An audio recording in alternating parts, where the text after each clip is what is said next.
Yo, that countdown music. Yo, it's the Shiznick.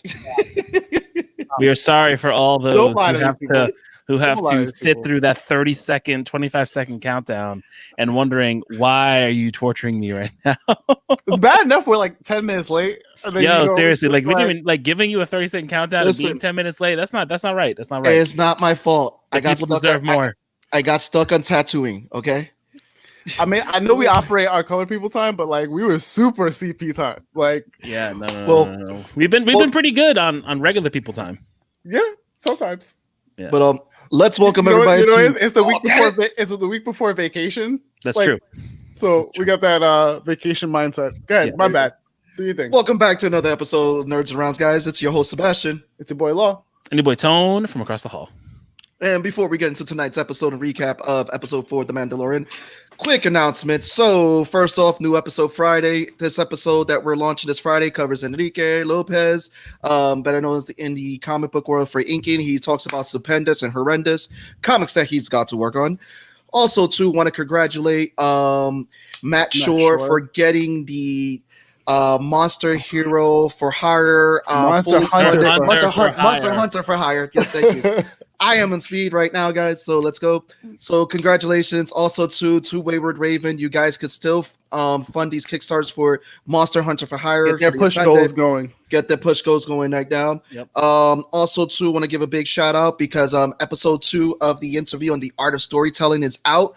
Dropped to you by yours truly, Tals by Law. Hi guys. There you. And if you have not started with the D&D campaign of the Medusa's Cascade, episode 4, I think, was just dropped this weekend. Wait, I'll tell you right now. I was listening to it. I want to say it's episode 4. Episode 5 drops this week, if I'm not mistaken. So regardless, every Saturday, Medusa's Cascade drops the podcast. Make sure you check it out. We love D&D. We talk about it and everything. So first up, I want to bring up, because we do have guests again tonight who are here ready for you guys. First of all, he is hot. He's on fire. He has been dropping the album, The Agenda. If you haven't listened to The Agenda, I don't know what you guys are on. Give it up for the one, the only, Lou Seif. What's going on, y'all? What's up, Lou? How you doing? What's funny is, like, you guys, the audience has to understand that the people backstage can still hear us, here. So, Lou, you heard Seabass just, like, bro, I am fed. I had some soda. I'm about to go get some drink. We about to talk about this dope episode. So before we do that though, because we were getting on Sebastian really early. Lou, does anyone or has anyone ever called you Louie? Yes. By mistake. Yes. By mistake. Yeah. No. I've been called Louie most of my life. I choose to do Lou or Luis in the professional, 9 to 5 and stuff like that. But anybody who's known me from from grade school to high school called me Louie. Okay. I always went by that, and then family called me Little Lou because I'm Lou Jr. So, copy. Yeah, nice. Okay, yeah. And they shortened my name to a fish. I'm Seabass now. I'm just... But it works so well. Seabass works so well. So before we get my roasting of me, no. We also got to bring out he's one half of the tag team duo known as G is for Geeks, the Geektopians. We want to give it up for the one, the only Latin lover, Sean Acevedo. You really had to go with the Latin lover? Like, he didn't say it. I was gonna say it. I had that shit ready on deck to say. That's how we start in this. To be fair, if Seabass or Tone didn't say it, I was definitely gonna say it. You weren't gonna come on without Latin lover just coming up. I mean, it's fine. It's fine. It's my moniker. It's gonna be with me till the day I die. You know what? Yes. Latin lover for life. It's that simple. So and so we can get the introductions. I smell a tattoo coming. Lou Seif, Sean Luke, you guys have been introduced. There you go, your friends. Boom. That's how we do Hey, it. how you doing, Lou? How you doing, man? Nice to meet you. I love how they just dumped us here without even like telling us who we are to each other. Right. Tell the audience, but not to each other. Fine. It's fine. We do it all the time. Yeah, we just be connecting people, and I meet them for the first time. It's all good. We all have that. We all have that instance. Shit. I'm notorious for throwing like friends, like separate friends, into a room with each other and go play, make friends with each other. Yeah, or we'll interview people who we've never spoken to, and then we have like the greatest conversation with them as if we've known them for months and years. Yeah. So like it's all good. So first of all, I want to ask you guys. We all do. That's it. That's why we're here. Blue. So I want to ask you guys. This episode I was really hyped about. It was dope. It was awesome. There was a lot of action. How did you guys feel about episode 4 of season 2 of Mandalorian? Come on, I gotta get you guys. Oh, I got you. So the minute that Carl Weathers shows up in my head, I automatically go, Dylan, you son of a bitch. It's to be fair, I half thought it for like 2 seconds. Yo, when he did the handshake, it was like right there. Like it was right there. I mean, as the director, he could have pulled it and it would have worked. He could have done it. I'm amazed he didn't put more of his work in there. Like shoot. I mean, you're just missing the Predator in this, so I mean, come on, there we go. It was. I just love his reaction when he saw the child. Oh, he was like, screw you, Mando. Like, how's the little guy doing? Come here. Basically, he is the fan base right now. Yes. Yeah. He is the current fan base. Yes, there's Baby Yoda stuff everywhere. Like my wife, like she's watching it with me, but like she's like, yeah, everywhere. She looks up all her makeup stuff. Baby Yoda is everywhere. There's a palette of Baby Yoda. It's insane. There's nothing for the Mandalorian. Nothing. Oh no, it's like no. Actually, the Mandalorian. It's all about Baby Yoda and the greens and the browns and everything. It's just everywhere. But I can't say that because my my living room right now has a 10-inch Mandalorian pop, and of course this wide ass child pop, this huge child pop in the living room right now, just chilling. Don't lie, that child pop's your roommates. Don't lie. That's it. It's not yours. But I want to ask the one that walks around, for holiday season. If you want the child to walk around and follow you, you can get one. But I want to ask the dads that are on this panel, how real was that reaction when he pushed Mando to the side? It was like, oh, how you doing, little guy?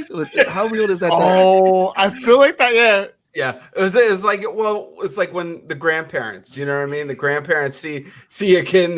Oh yeah, you're cool. Yeah, come here. It was to be fair, as an uncle, godfather, I have done that to almost every one of my brothers. Like I just go, nah. Let me see my goddaughter. I mean, to be honest, it's still the biggest dad moment so far is still when he's fucking eating the eggs and he's just like, yo, what are you doing? Yeah. I thought we had this conversation, because we're woke dads. You have conversations with your kids. You talk to them. You get down on their level. Yet they don't listen. But I mean, they're kids. I mean, are they ever gonna listen, or are they gonna always push that boundary? To be fair, now that you mentioned it, like in like the whatever episode that appeared in, I guess last episode or the episode before that. Essentially, I've not watched a dad moment, Mando moment, where I don't picture Tone's voice talking to the kids and going like, "Fam, what do you do? Like, why?" It's literally just looking and going, "That's Tone." Did you feel that way? Did you feel that way in the beginning of the episode? Oh yeah, for sure. Yeah, no, especially when Laws comes over, whenever the hell the next time is, he's just like, oh, I got to see the Munchkins. It's not wrong. So we go back to another panel because we step away from Tantuni, aka the Bronx, Tatooine, the Bronx. Right. I corrected myself. So shut up. I'm speaking. We go back to Navarro, which is aka Space Bronx Light. You mean Space Bronx Brooklyn. Light? No, Space Bronx. Brooklyn. Nah, that's Space Hostos Brooklyn. Lincoln area. That's the Hostos Lincoln area of. Yo, chill. Yeah. We can't be talking about the South Bronx like that. Wow. You was mad Listen. disrespectful over there, Brooklyn. What are you doing? Tattooing is the Bronx, Navarro is Brooklyn, and Endor is Queens. Listen, New Money, you gotta stop talking to us right now. What? Listen. Okay, just because of the fact that they turned the city around, making it look like a hipster neighborhood, all right, does not make it Brooklyn. Damn it. Listen, when you have a terrible architect come in, displace thousands of Hispanics, and build a fucking freeway through the goddamn borough, then you can come talk to us. It's a Cross Bronx 95. There you go. But no, we get back to Navarro because again, it shows that we're revisiting characters who come back, which is the Marshal now. That's what they call her. Dune. Cara Dune, aka played by Gina Controversy Carino right now. No shade, but that controversy. Let me but no, how badass was it to see her get back on screen? It's like, and then just to show you how badass her character is, how she just took out those 4 guys and made a friend too, a little pet friend. Yeah. Yo, like That was good. everything she does is just awesome in that show. Like, I love the fact that they're like, yeah, she's a fighter, so we're gonna just let her fight. Let's do it. I mean, the character, they're also bringing a little bit more nuance, which I'm assuming we're going down the whole timeline, which we'll talk about later. But the fact that they're giving her nuance, but in actuality, they're also giving her an out, right? They're giving her an option. Like, say this controversy gets real, right? Even realer than what it is. Okay. Right? Because we're going to keep bringing it up. Wait, what controversy? I'm not aware. What's it? For the people who are uninformed, do explain what the controversy is, because I feel like it's not that controversial. I mean, I don't think it's controversial, but go ahead, Sean. Go, lay it down. So the from what I understand, she was posting a lot of the fabrication votes of the election. She was talking about the elections need to be corrected and they shouldn't have solidified it. Basically, spewing the words of the right-wing media out there, talking about the elections haven't been certified. That's actually this is new information to me, because I'm thinking the controversy she had a couple of months ago with the pronouns. With the pronouns, and yeah, that's the one I was thinking of. And she was like, "Yo, like I don't even know what's going on." She was like everyone's like, "Why don't you put pronouns in your thing?" And she's like, so "I don't know why." With it's that controversy, sure. With that controversy, she hit up the LGBTQ, but that died down. This one is the more recent one, right? Because you could say, I would say just about 79 million people, give or take, kind of disagree with what she's saying. Right. So, right. Yeah. Interesting. I did not know that one. So, I love the character she plays. But so aside from the controversy, throw her out there. To Sean Luke's point, potentially it could be doing an easy out for her. Yeah. If it gets to a point where Disney has to, is it that? I mean, you gotta. You gotta understand. Sean Gunn. They got rid of Sean Gunn. Yeah. Of the 10 years. Although James Gunn, sorry, Sean Gunn's brother who played. But James Gunn came back. He came back. No, my theory for James Gunn was because of the merger. That's the only reason why they got rid of him, to save face, to get the merger. Then the merger got completed. They got all their shit back, and then they brought him back. Oh, so they pulled the WWE where if a person is controversial, it was so close to the merger to get all of their properties back. Like they were just making sure nothing was gonna fuck it up. Like we talked about this, and we're going off the rails. Let's let's get back. Because just to put it up there, she's dope. She got a kick-ass new pet. We'll leave the controversy alone because I feel like after a while that's gonna disappear. If whatever, that's what. But no, I like the fact that we got a little new pet out of it. She got her little. It fed the little scratch. Did she keep it? Yeah, she came back at the end. Yeah, something like that. He shows up again. Yeah, it's like a stray cat that comes back. But now let's talk about the child in school. You mean the brat? The best. You mean the brat? Because that was a brat move. Just stealing macaroons. Just like he was like, yo. He asked nicely too. He was like, yo, can I? But it's the kid's right to say no. And he was like, no. Say less. Give me. Listen, I'll say it right now. The child is an asshole, complete utter asshole. But that was hilarious. How many of y'all would have done that as a kid? I want to, Lou, you're gonna say something. Go ahead. No. I was just saying, like, my son's reaction to it was the best because he's sitting there like, now the cookie? I'm just like, yo, he's not a good boy. Santa ain't showing up for him. Don't worry about it. He's trifling out here. Exactly.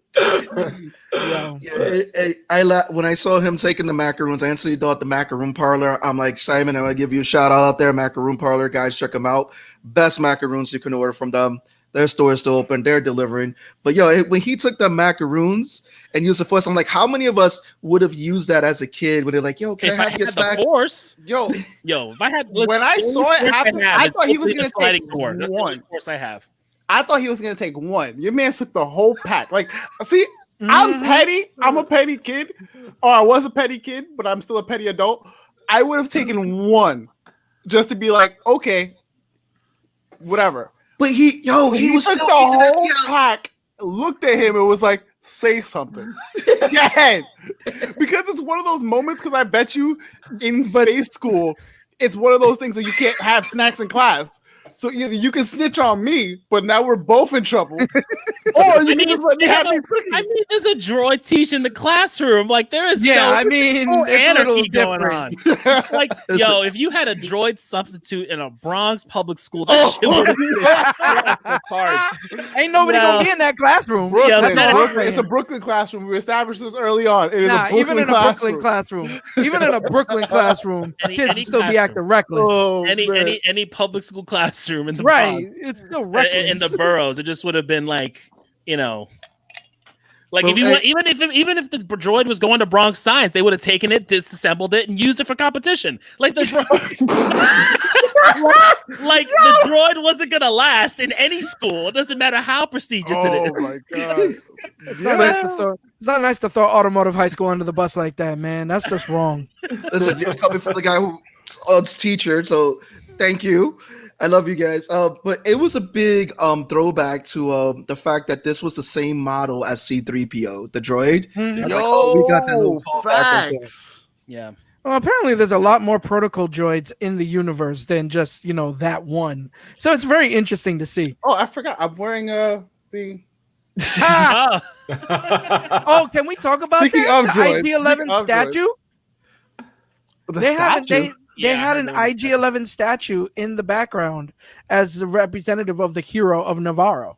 Oh, really? I didn't know that. Hey, I missed that. I completely missed that one. Yep, Yeah. right when they were walking into the school, you see the statue in the back. So I'll tell you why I missed a lot of things in this episode, because I watched the episode like a day or so afterwards it came out, and all I kept seeing was the shot of the dude who was like in the hallway, the blooper. That's a callback. Bro, I was staring at my screen going, where is it? Where is it? Where is it? And I missed it the first time around. And I went maybe an extra 10 minutes. I was like, yo, it's in one of these hallways. What blooper are you talking about? There's a plain shirt, like, dude, like he has it's a jeans and a t-shirt. Like, your man's is a crew, and he's there just in the corner. Really? Like, yo, I promise. In the science, in like the bunker area where they go to. Yeah, they're inside. It's inside the base, and as they're shooting, when they roll around the corner, and there's the two dudes like destroy everything, right? Right. Two dudes. Yeah. They pull around the corner, and it's the three of them looking down that hallway, seeing the room, and there's Homeboy just standing in the corner like this. But it's a blink and you miss it moment, like. But it's so good, man. You understand. I was the type of kid. Me and my siblings went out of our way to look for bloopers in movies. Okay, guys. Guys, I got the question for Tone for this one. Do you think that blooper is worse than the cup from Game of Thrones? Ooh, I was about to say that. Facts. I was about to say that. I mean, this is like a body, like just plain shirt, like body. Okay, but the prop cup is a lot harder to miss. Right? Yeah. I mean, I don't know. I mean, I don't know. I mean, that season already had shit thrown its way, so That's a whole other conversation. It might as well have happened. that was from the one good episode of that season, But let's get to the mechanic when he lands and he goes like, he needs the ship fixed. How many of you did you catch or saw the foreshadowing that this guy was a spy? Oh yeah. Yeah. The turnaround, like that's that's suspicious. Like, let me make sure no one's looking. Listen, Disney never nuances their villains, so like we knew something shady was going on. I mean, like, come on now. Come on now. I thought he was going to charge him extra for parts. If you didn't know, that you were just not looking at all. Huh? If you didn't notice, then you weren't watching at all. Yeah, like that character specifically did like. I'd be like, oh yeah, fix it up, do the best you got to do, and then the first one's like, all right, cool, I got you, boss, and the other one's like, yeah. They're really letting me do this. Word, like right. yeah. Oh, about to get a raise. Although, I was about to say at first I thought he was gonna shit on his boss, but that's where we end up with the other guy. Right. But no, the guy who's getting shit on by his boss was a returning character from the first episode from the very beginning of season 1, which was the fish dude whose name I can't remember right now. It's not coming to me. I'm looking up. It's like Romal or something like that. Rothbard, yeah. When they also did the callback from when he was thrown in carbonite. Mithril. Yeah. Mithril. Okay. And they were going to the callback where he's like, yeah, I don't want to be thrown in carbonite again. He's like, I could barely see it on my right eye still. I was like, oh, okay. But that's cool that they're still reusing characters and everything. He was pretty cool in the episode. So I just want to geek out for a second before we continue. I just want to, because I know I've only been here for this episode and I hear you guys talking about it. Me personally, I have been geeking out since Mandalorian started just because of the fact that they take great care of continuity all across the Star Wars universe. Like the continuity and the detailing for some of them, like for episode 2, the detailing on the spiders that was really just in concept art. We don't talk about spiders. Yeah, it was supposed to be for Empire. They want to use an Empire, I think. It was supposed to be just for a different movie, and they brought it back. It's a great count, but we don't talk about spiders. Not this show. No, that's out the window, bro. Yo, that episode was nightmare fuel for me. I cannot. As great as it was nightmare for you. Wait until you are in one of my sessions again, because now that it's there, I'm gonna use it. I'm sorry, I love you, but I'm gonna do it. I'm gonna do it. And it's gonna be equivalent to the spider from Love, Death, Robots. I don't like you. Oh, the space spider. Yeah. Space spider needs love too. No, screw you guys. I'm out. That's why I'm happy. I'm a fire genasi, so I can burn those motherfathers straight up. So we now get to the point of Mando gets hired and to help them take down an Imperial base, and it's like okay, back to the Imperials. They're still there. Yep. It's like you go from. Was it under the impression that it was a base or it was just an operation facility? It was a base. It was supposed to be a military station that was going to be stripped off for parts. If the black market, and they didn't know it was a medical center, they didn't know it was a research facility, they didn't know it was super active, all that jazz. But how many of you like the reigning stormtrooper after the Mando Rocketeer? Oh, that was fun. Oh yeah, dude. Yeah, all of it. This is a pop. That's it. And you see, it's like, and then the elevator door opens. Done. What was everyone's reaction when that happened? All of it. So every like bit of them going through the hallways, like the firefights, the entire like car chase scene, whatever that may be, the transport. We'll get into that. We're not there. Like, we're not there yet. Everything was mint for me. Okay. No. All right. It was a good time. I mean, it's always fun when you see red shirt stormtroopers get blasted for no reason. Or just die of horrible ways. You got guys fall into their death. You got guys fall into lava. Have that Wilhelm scream in the background. Yes, of course. Notice that the only time we've seen the stormtroopers shoot well is in this show, in the episode with the other Mandalorians. That's it. That's the only time Right. we've ever seen stormtroopers in the entire Star Wars. You know what I continuity. find funny about stormtroopers is like it's this one line from A New Hope when the stormtroopers come and fuck all the stuff up, and Obi-Wan Kenobi comments on how like they're deathly like accurate and like how they're just like terrible things, and then you find out the stormtroopers just suck. Yeah. Oh, yo, it's so bad. Like you've got Sir Alec Guinness delivering this line to give you fear of the stormtroopers, and they're just like just terrible. Pew pew. I mean, from the opening, when you see them for the first thing, they get mind manipulated right from the get-go. So I'm like, okay, so they're not a threat at all. But there was only one stormtrooper in this whole episode. Throughout the whole series, I feel actually hit something because it was one of them shot the Mandalorian, but his bullets bounced off the Beskar armor. Mm-hmm. But yeah, he met a grisly fate because he shot him and he fell into the lava. Yeah. I was like, here's your reward, guy. Boom. That's rough. Love. Yeah. But let me ask you guys like this. It's like we've seen every Star Wars movie. We've watched shows as fans and everything. What the hell is it with putting whatever control panels, important control panels at that, on ledges that have no support? And they're just, what is that? Like, to be What fair, is with this design? I feel you like guys have a total point. I feel like the Mandalorian just pulls from this shit just for us to laugh about it. Yep. Because, they never have because support, there isn't even like a walkway that extends out to it. No. It's just like it's a 6-inch protrusion where you can walk it. It's like, listen, we need to set it out this way so no one fucks it up. I mean, I think that's what they're planning because it seems to be an entire Imperial design flaw based on everything that I've seen. Right? Narrow catwalks, no rails. It's like you're driving in a third world country up a mountain. Like you leave a space this big just to get shot at and destroy the entire Death Star. Like, we got an actual reason for that, for the exhaust port in Rogue One, But it's like, but the fish, this dude that came back from the first episode of season 1. I think he even pointed out into some ways the ridiculousness of it with them having to go out there and then it's like, okay, if you slip, you fall into lava. Where's the workman comp in that? He's like, you shave 100 years off your sentence. Okay. Go, even though you won't make it. I don't know how long he lives for, but like 300 years, that seems a bit rough. Tell me this. Tell me you were expecting one of these side characters to die.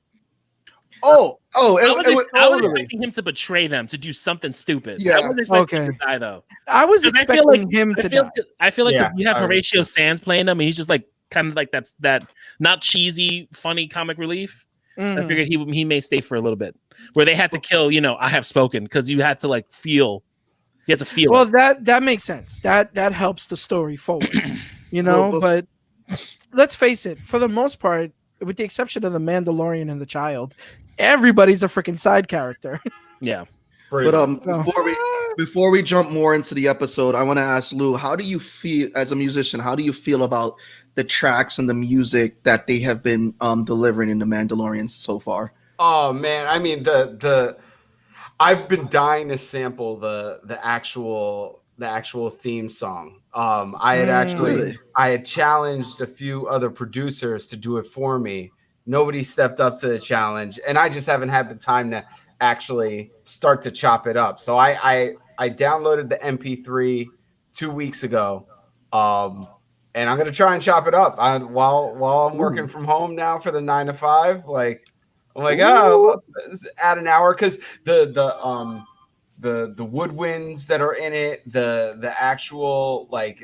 Some of the I love it. I love that theme song. It's like that. It's got that western to it. You could chop that out so well. Question, Lou? Did you see the episode in Making the Mandalorian when they devoted the entire episode to just the music?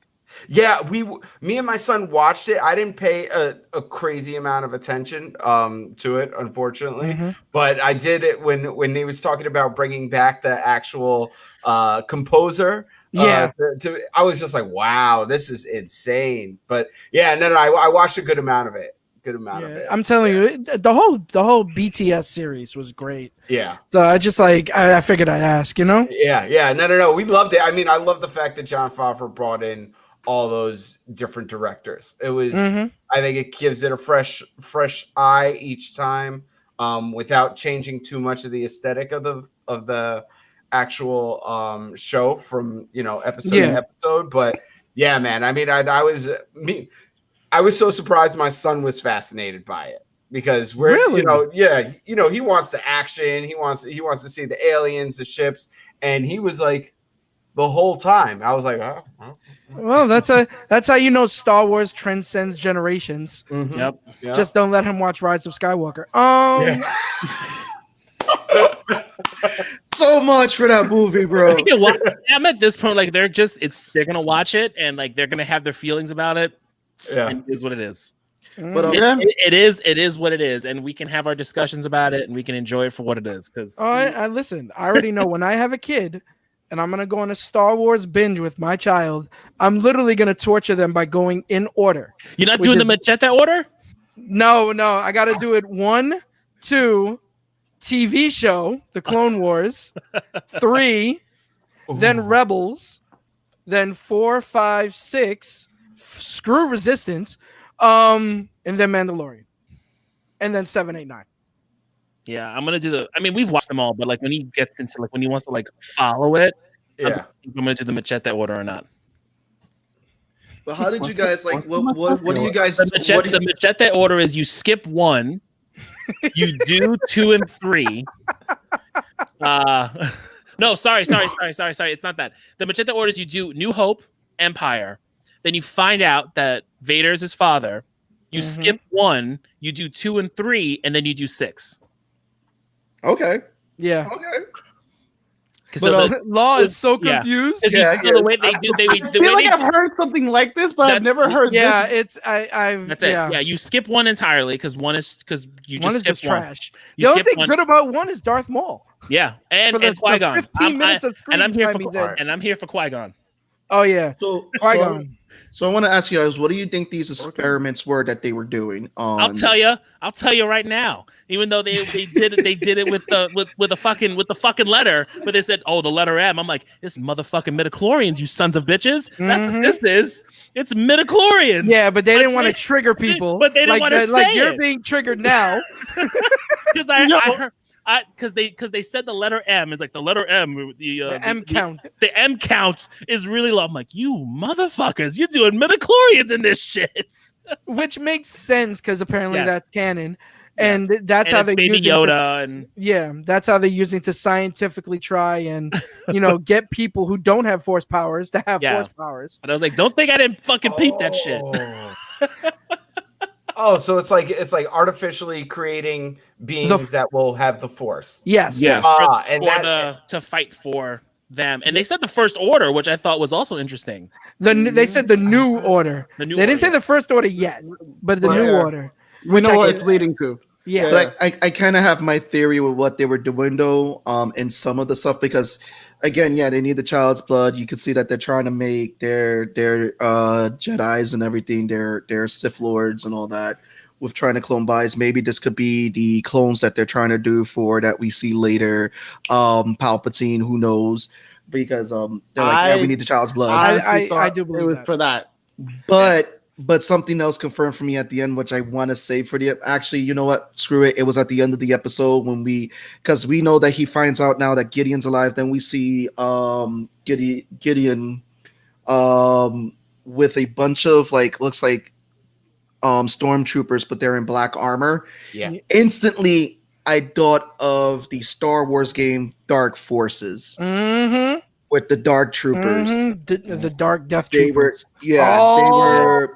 That's what I thought. I was like, "Yo, if they're and that's where they're going with this because they're trying to infuse the Force with those mechanized soldiers." Right. So it's going to be very interesting now to see what's happening. Here's my theory, right? I don't know if you want to go back and talk about the fact that stormtroopers are still terrible freaking pilots on their own speeders. Which yes, we could talk about the chase now. You lead into that. Go ahead. So my theory is that because if the spoiler where like they have the tracker on Mando's plane, next episode they find Ahsoka Tano, right? And next episode, Moff Gideon captures Ahsoka and uses her as opposed to the child to get the midichlorians out of the body. And it's up to Mando to save her. That's my theory. I could be wrong. That would explain bringing her back and then her not being in the sequel. Right, and her voice being heard at the end of Rise of Skywalker when Rey is doing the whole rise. I think everyone just wants to see Rosario Dawson in green paint. Orange paint, but okay. But you want to know what? Honestly, I'm kind of glad that they casted her. Let's just be real. I like the fact that hold on, Law. Yo, you gotta stop trying to act like you're gonna breeze past shit. Sorry. And it wasn't even us. You got guests calling you out now. Like this is like Rosario Dawson. I'm glad that she's played. We lost someone. He's coming back. I'm glad we got Rosario Dawson casted. No, I'm just excited to see her and seeing her play the character, and I just want to see the choreography of the fights because we're gonna get it.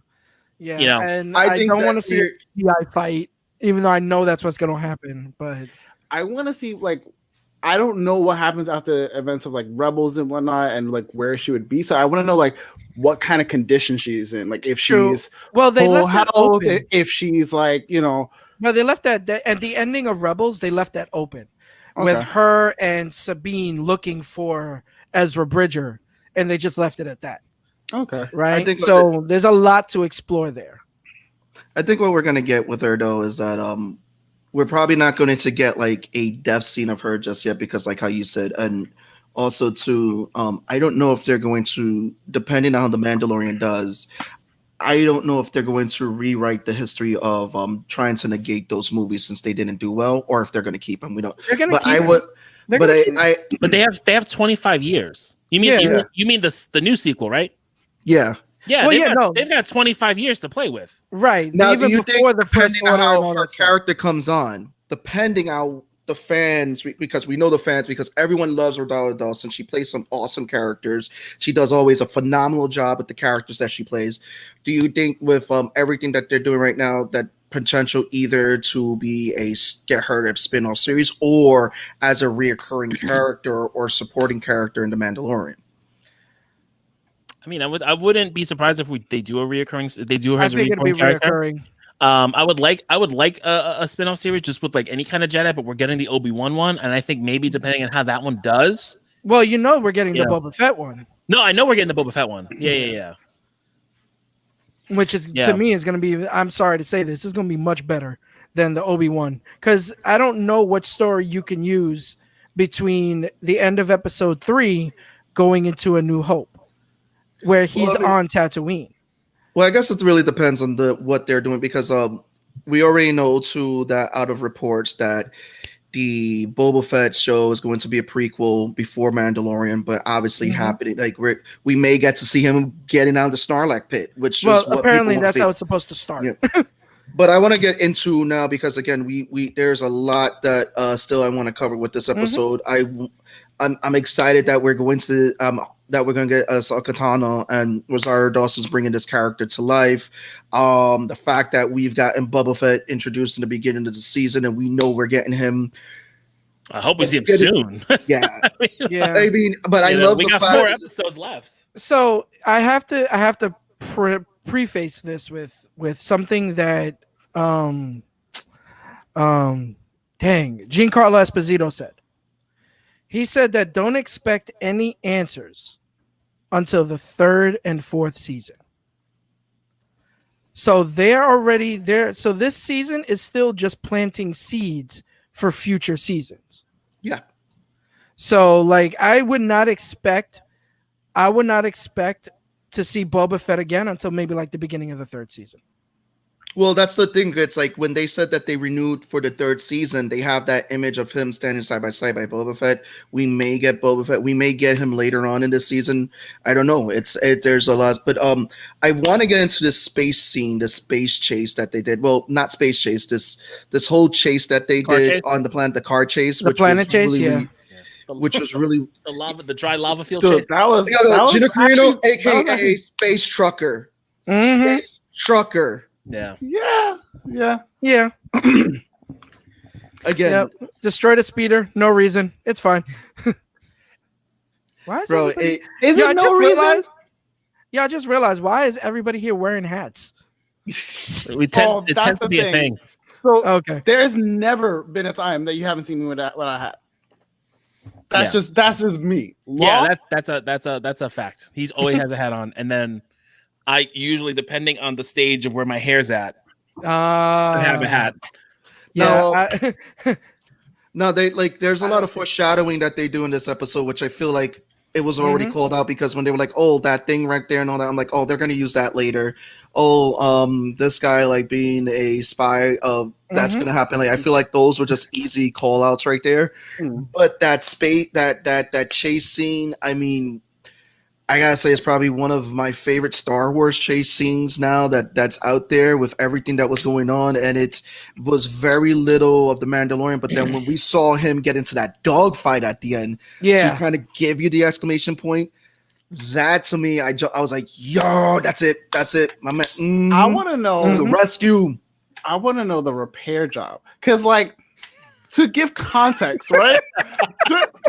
They fixed it. Just hear me out. Hear me out. Like, how long were they gone? Right? Like, that shit. Right? That's what I want to know. So, Okay, so, if it helps, it was a minute. Like, if you really think about it, it's a minute. Fuck that. I will hear it. How Listen. Listen. This is the difference between going to AutoZone and Pep Boys. There you go. Listen. I got you right now. You need to suspend your belief, because if we can believe that a group, an army can come all the way from the east side of an entire continent within one motherfucking season to Winterfell, I can believe that they can fix this ship. Just saying. Listen, I'm just saying, if we can believe that Varys can go from Marine to rendezvous at Dorne to make a whole thing, and then come back, and then go back, like, I suspend my belief of suspense. I don't got it no more. I thought he was gonna go for another Star Wars reference. No. Damn. No. Yeah, I love this. Like, damn. Fuck you, Tone. Hold on. I'm trying to phone record Who in Game of Thrones hurt you? Who in Game of Thrones hurt you? They were there personally. They saw it. The showrunners heard him personally. Listen. We don't want to get back into. No, we're not. So we're gonna close that door. Just anytime I can throw like shade and like a legitimate reason, I will do it now. it's valid, so valid. So all right. Here's my thing. Hey. He was on the planet where Akbar's family or race is from, right? Their man's had a whole day. One dude gave him back a seaweed like patch job. Yep. And it was the equivalent of going like, "Yo, go back. Like, this could take you back to your mechanic. You'll be all right. Bye, get out of here. You got a flat. Put a donut on. Don't go far. Yo, like, that was that. And don't then, go above. And then went back. Mind you, that was a full day and a half, 2 days, give or take. We don't know how space travel works in Star Wars. We get back to here. He goes, fix my man's ship up. Brand spank new. Got you, boss. Come back. You. And then like listen. 8 hours. Okay, fine. They were probably like, listen, we got the person who's like the spy is like, listen, I gotta fix this shit up to like the point so that you don't think nothing weird happens. Right. Plus, we don't know exactly. There we go. We don't know exactly how. There we go. That wins. There it is. There it is. Miss Delgado. Thank you. Oh, there it is. Oh my god. Oh, If you're from the Bronx, you know. oh my god. Yes. That is amazing. Oh, that was amazing. Chef's kiss. Honestly, though, I want to give the series a shout because I think that and what they're doing with the Star Wars franchise, because first of all, we're getting some really strong female lead characters, and I think we got our first female lieutenant for the Imperials, because I was looking at that. I was like, I've never seen them have a woman play a Imperial lieutenant before, and this was the first one when she was reporting to Moff Gideon. Yeah, because I think even in Rebels, I think they had the females as mayors or governors, I should say. Yeah, but never like an Imperial officer on that level. So I mean, this is interesting. It says, if I'm thinking of the person you're thinking of, Imperial Security Officer. Yes, if you look at IMDb. Yeah, yes. So it's like usually, you know, those are the people that back in the day, Vader used to force choke, be like, "Stop giving me bad news." And it was a bunch of dudes in one room. Like, yeah. I mean, I like the fact that they're opening this up for actual diversity.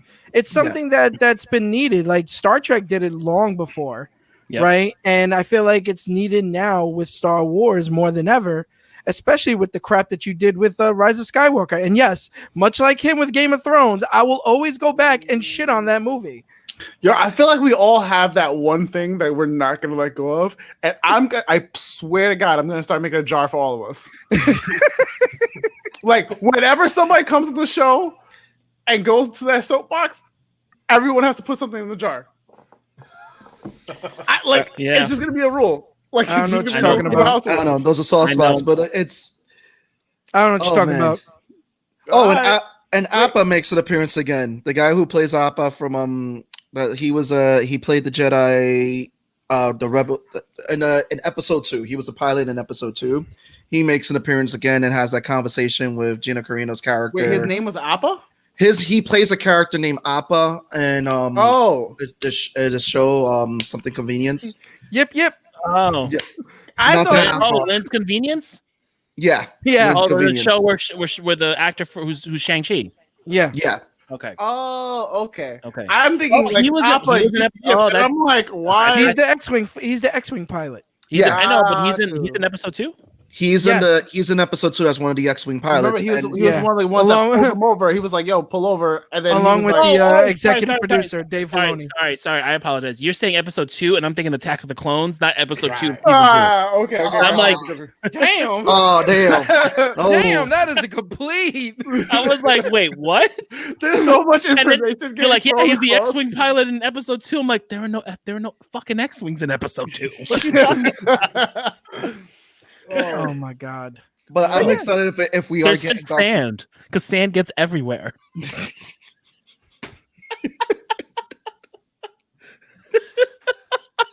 I hate sand. It's so coarse. I'm mad y'all both said it at the fucking same time. Why? I'm gonna take my shot. I'm gonna use the force, and I'm gonna grab a fig, and then I'm gonna cut it, and then I'm gonna send it back to you. That's how you court a lady, everyone. Apparently. Follow Hayden Christensen's lead in episode 2. Just don't follow his acting skills there. Oh man. All right. Anyway, back to real Star Wars. Of course. I'm done. That's it. Episode over. Good job. I didn't even know that. Let's just finish it off by having Appa giving her the Rebel Alliance symbol, placing it on the table, giving the Marshal just thought, because we find out tattoo on her face. Is that the Rebel Alliance? That's the Rebel. That's the Rebel Alliance tattoo. Because remember, she was a Rebel Alliance shock trooper, and then we come to find out the reason why is because she was a resident of Alderaan. They didn't say that in season 1, right? They didn't. Okay, because I was finding out now. Because when she said it, I thought, I was like, wait, did they tell us this in season 1? No, that was the big reveal about her character. Yeah. You know that she's taking revenge. Makes a lot of sense. So from planet Explodey, that's where she's from. Mm-hmm.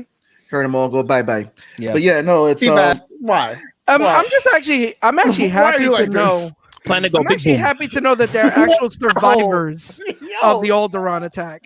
You're both dirtbags. And Oh man. We should all Yeah. come up with our. Like you know those explosions that you hear in Hot 97 when they put the new song on? That's Alderaan blowing up. Drop another one. So let me guess. When I share Nina Tucker memes all the time, and that was like, really? So after Alderaan my blows up, God. all you're gonna hear is Funkmaster Flex Night. Like, Yep. Time to get a ticket. Time to get a ticket. Yep. And then he's gonna bring it back 98 times before the fucking song starts. I mean, would that make Alderaan Staten Island?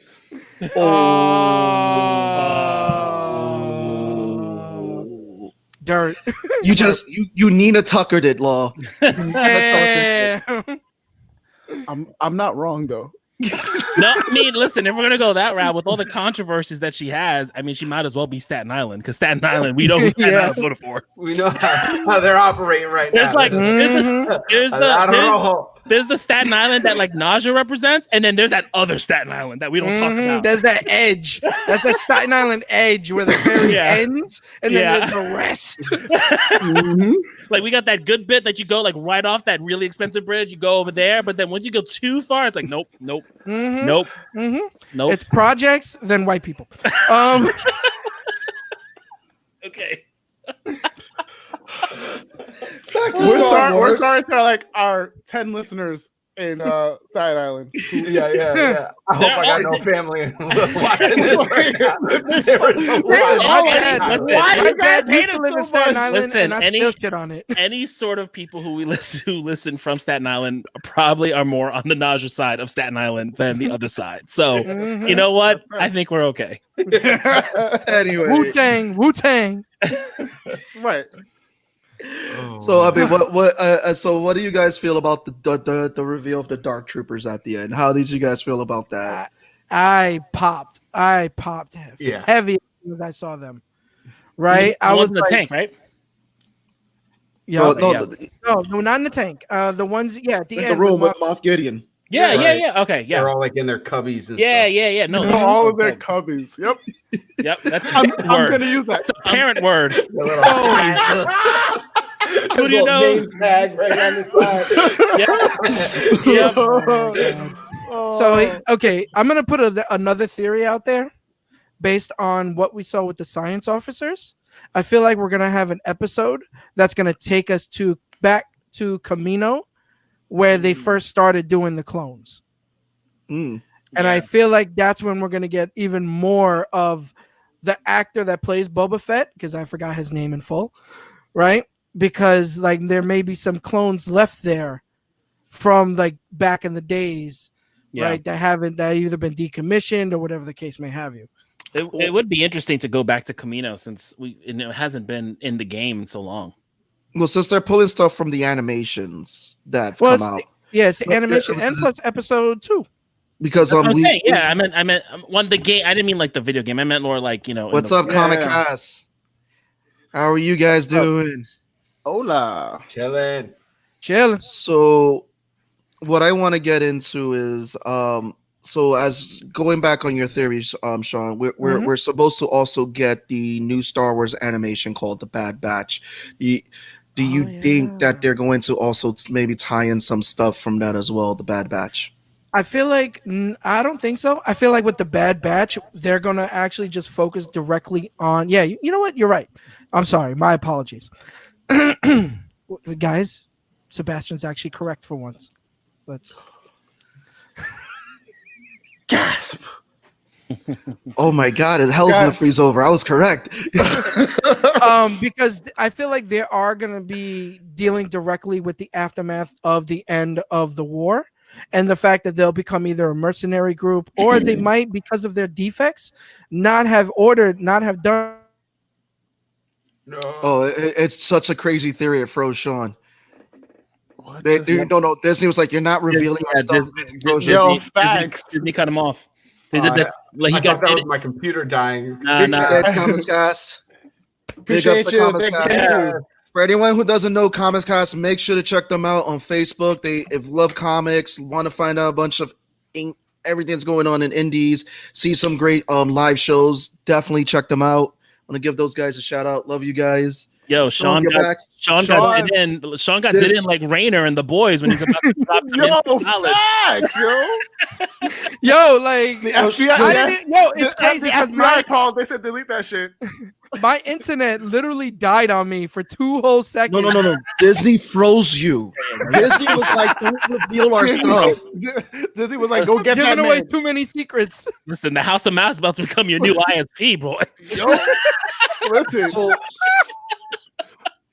I want to get back to the dads of the group. But okay. Wait, I have a theory born out of all your guys' theories. Okay. That could possibly be something. Even if it were something, it would be wasted because of where they were in the last Star Wars movie. But would them creating midichlorians for like essentially forcing people to have force powers give any of the backstory for the Knights of Ren? Maybe, because I feel like the Knights of Ren were really wasted in the movies. We were hyped up with the Knights of Ren. As far as we know, there's nothing to expand upon them, right? We don't know. I don't recall anything about them if they were force sensitive or anything like that. They were expanded upon in novels and comics better than in the movie. And that's disappointing. I think that would be cool. I don't know if it's a thing, but you know. I mean, if we're talking about the novels really quick, the novel of episode 9 made it way more apparent that Lando and that girl were father and daughter, and not just Lando hitting on some chick at the end of the movie. Because that shit was so weird. He's like, let's find out together. I'm like, what? It's like, what? Where in the book, like they make it apparent, and he talks about the fact that he lost a daughter to that whole thing, and they just decided to cut that bit out, but not cut out their dialogue. Oh, they cut out everything. They cut out this girl Tran. Yeah, they cut out all of her shit. You know, they cut out the fact that Finn could have been force sensitive. You know, like that would have been really exciting. You know, but I feel like we knew that from the first movie, the trailer, all that stuff. Like was like that's why The Last Jedi. I feel like everybody shitted on it for the wrong reasons. Yeah, I mean, it's. I'm not gonna even go down that rabbit hole because we did that last episode. But I have a question. Is again, it's going out to the dads, Tony and Lou. Like, you know, we have this awesome Star Wars show that started. How does it feel sitting there watching the show with your kids? Oh, I love it. We look forward to it. You know, it's like, hey, we got a new Mandalorian. You know, Friday night, pop some popcorn. It's awesome. Yeah, no, it's really, this is like the first Star Wars thing that I would say Tonio's been excited about. Like he watches the cartoons and I put them on, but like he's not like really like into it or anything. And Josie knows who like Baby Yoda is, and she says, Baby Yoda, Baby Yoda, Baby Yoda. They want Baby Yoda toys. He knows how to say Mandalorian. You know, he's getting a Mandalorian action figure for Christmas. You know, they're really excited about it, and they like watching it. And it's like really cool because even Jackie like noticed, like, you know, he's really into Star Wars, and I think it's just kind of like, it's like, I don't know what the Mandalorian did because it doesn't have lightsabers or anything like that. It's just Mandalorian and cute ass Baby Yoda, and then just something about it that brings kids in, and they're all here for it. And I think it's really cool. I'm gonna send this link. I feel like Mandalorians were cool, but the Mandalorian, like this Mando, made him like super cool. Like everyone was like, yo, I want that armor. I want that setup. Like I would like to be that guy. Yeah, no, Mandalorians were like cool. Like I knew more about Mandalorians because of Knights of the Old Republic, because they're more. You hear more about them in the games. Yeah, you know, you hear more about. You go to Mandalore, you do all this stuff. So like, I knew who the Mandalorians were, and then you find out like Boba Fett was Mandalorian and all this other stuff. Like, you know, if you're a Mandalorian. Well, first of all, before we go even deeper into that, I want to thank Comics Cast for this link. Thank you guys for sharing this. And anybody who's watching, definitely check that link out. It's pretty dope. I just opened it up. Put in the chat. Again, it's in the chat. No, I'm sending it to you guys right now as I am doing this. But thank you, Comic Cast. Again, this is why Comic Cast is dope. They're again Joe Tolliver and Jarrell and their team. They're doing some great stuff there. And again, thank you guys for this. And now we wait. Yes, you will wait. I'm sorry. I'm trying. I'm working 2 mouse over fine. here. Hey, while we're waiting, I don't know if I showed you guys that I made my kids Mandalorian and Baby Yoda for Halloween, right? Oh no! Yeah, here Stop I'll give it. you. This is Baby Yoda. Oh, nice. Oh, that's adorable. That's really cute. So cute. And we got. Hold on, Mando with his Baby Yoda. Hold on. Oh, that's dope. Oh, that is That dope. is adorable. That is We went real in, dude. dope. Well done. Well done. I think you sent me those pics. I was like, dude, that's it, Daddy. You hit it. Yeah, me and my wife, we were working on it for like I'd say maybe a month or so. Like That's it. That's a it. few hours here and there, a little sewing. Kids are not bona fide cosplayers. I'm sorry. That's it. That's it. We when conventions or we could do something, get back, definitely we'll have some stuff there for you and the kids. Be like, yo, guys, come through, hang out, have fun. But again, we're coming to that point. First of all, I'm going to give a couple of shout outs. So first of all, I want to shout out to Comic Cast for showing some support, throwing up that link on Mandalorian free Thank you, guys. PDF. Thank you guys. Love you guys. For anyone who's watching, listening, and or rewatching this episode, check out the Facebook group for Comic Cast. These guys are doing amazing things for those who are looking to learn more about art, comics, and just creating a whole network there. Second thing, shout out to Towels by Law. Second episode, well, check out his podcast. Law, talk about your podcast, please. Talk about the art of storytelling. The art of storytelling. Please tell us. The art of storytelling. One of the series that I do is What's Your Story? And essentially, it is me talking to friends and family because my story is only as good as the people who help shape it. The last 2 episodes are with the nerds around, Tone and Seabass, and it was probably one of my favorite episodes. You guys did amazing. I love you guys so much. So the season finale for that just dropped this past Sunday. Go check it out wherever you guys find the Nerds Around podcast. You'll be able to find my podcast. So look up Towels by Law, the art of storytelling, and you'll be able to find it there. Nice.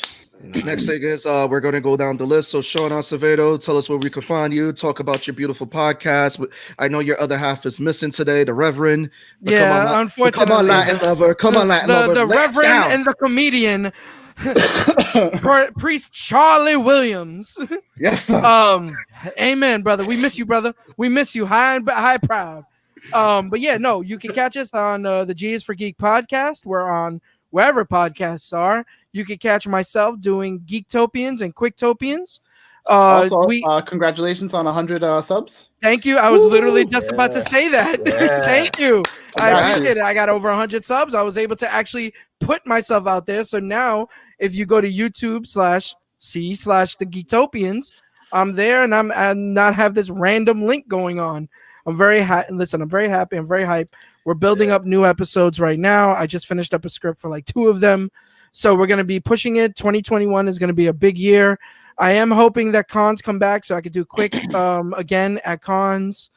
So I can interview artists and everybody, do one-on-ones and things like that. It's going to be amazing. We have plans and we're just looking to the future. And if you hear that, don't forget, anybody who's listening, you want to interview Sean or you want to go on the show, reach out to him, Charlie, on Sketchfed, Geektopians. You can reach out to them and they'll be more than happy to set up a date, have you come on the show. Yep. Same thing over here at Nerds.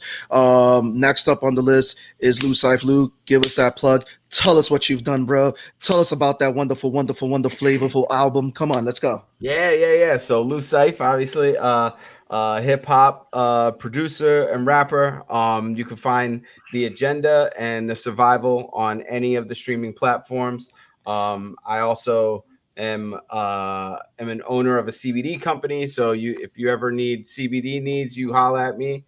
I got promo codes, legal in Jersey. Yeah, man. We're chilling. I got some unlabeled stuff right now, but gummies, tinctures, all that kind of stuff, just to help you relax. Not trying to get you high. Don't worry. But yeah, and the agenda is streaming everywhere. Working on stuff as we speak. Last night I did like 3 hours of recording. It was a good time. Ooh, So damn. I got stuff on the way. Yeah. Once the babies go to sleep, Daddy gets to play. Yeah. So yeah, man, look out for it. And yo, thank you for having me. Definitely, No thank doubt. you for coming Always a on. pleasure. And It was great to again, meet you, bro. It was great to meet you. Yeah, great to meet you too, man. See, we told you.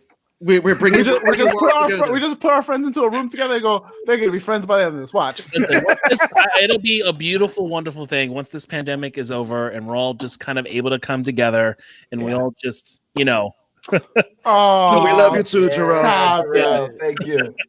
Dope artist right there, Jerome. Yo, he kills it with the pencils, man. I stuff he does. But also again, quick announcements. You guys, if you love D&D, Medusa's Cascade is out. New episodes come out every Saturday. You get to hear Oh, can I episode 5. Can I plug my podcast too? Absolutely. Yes. This is Yo. the time. This is No, what we Sean, do. you're not allowed to. plug No, those shit. no. I'm gonna plug into the Dicebox Slam. Damn it. Let's go.